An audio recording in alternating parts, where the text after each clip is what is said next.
Assalamualaikum warahmatullahi wabarakatuh. Jumpa lagi di Cangkrukan. Jangan lupa subscribe, like, komen, dan share. Dunia lagi berduka. Bermula dari Wuhan yang kemudian menyebar ke seluruh dunia dan saat ini Indonesia. Wabah virus corona melanda dunia dan menginfeksi umat manusia. WHO menetapkan corona sebagai pandemik. Indonesia juga menetapkan pandemik COVID-19 ini sebagai bencana nasional sejak 14 Maret 2020. Seperti yang ditulis Gun-Gun Herianto di Republika 23 Maret 2020, pemberitaan media arus utama dan gosip di ragam lini masa medsos dihebohkan perbincangan seputar corona. Informasi berbaur antara fakta, hoax, bahkan propaganda, dan seolah membangkitkan luka lama yang terpelihara dalam memori kolektif para petarung opini di dunia maya. Wabah corona ini membawa dampak ikutan di bidang ekonomi, muncul ketidakpastian dunia usaha seperti anjloknya saham di berbagai negara, turun drastisnya pendapatan perusahaan, terjun bebasnya kurs mata uang, banyak negara dibayangi krisis ekonomi, bahkan banyak perusahaan mem-PHK karyawannya.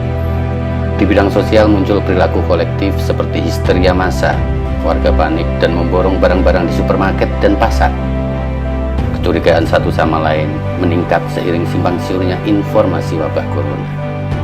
Kemudian juga memunculkan orang-orang yang tadinya tidak mampu menjadi lebih tidak mampu, memunculkan orang-orang yang tadinya mampu menjadi orang miskin baru, atau cenderung memunculkan adanya tindakan kriminal.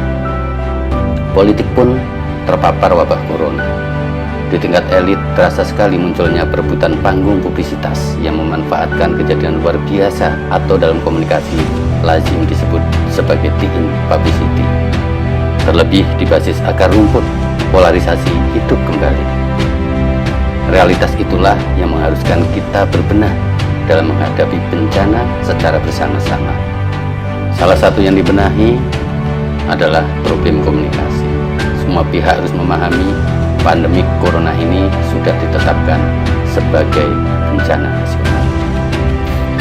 Nah, itu tadi kira-kira dampak dari COVID-19 ini, dan tentu ini sebagai warga kita berharap pemerintah dapat memenuhi kebutuhan hidup warganya walaupun tidak diterapkan lockdown atau karantina secara massal, dan ini diberlakukan pembatasan sosial berskala besar. Jakarta besok sudah memulai, sehingga pasti akan disusul oleh daerah-daerah lain, dan ini tentu jangan sampai orang-orang yang terindikasi yang tadinya tidak mampu menjadi lebih tidak mampu, yang tadinya mampu turun menjadi tidak mampu, atau orang miskin baru ini tidak terpenuhi kebutuhan hidupnya, tidak terpenuhi kebutuhan makannya, sehingga akan memberikan dampak yang berlapis.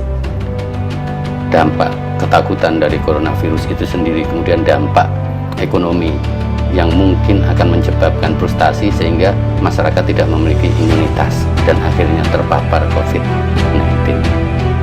Mudah-mudahan pemerintah segera dapat mengatasi hal ini dan pandemi ini segera dapat diatasi, sehingga kita memasuki bulan Ramadan bisa dengan tenang, bisa dengan khusyuk, dan bersama-sama nanti kita akan merayakan kemenangan-kemenangan Hari Raya Idul Fitri, kemenangan kita melawan COVID-19. Salam sehat untuk Indonesia. Assalamualaikum warahmatullahi wabarakatuh.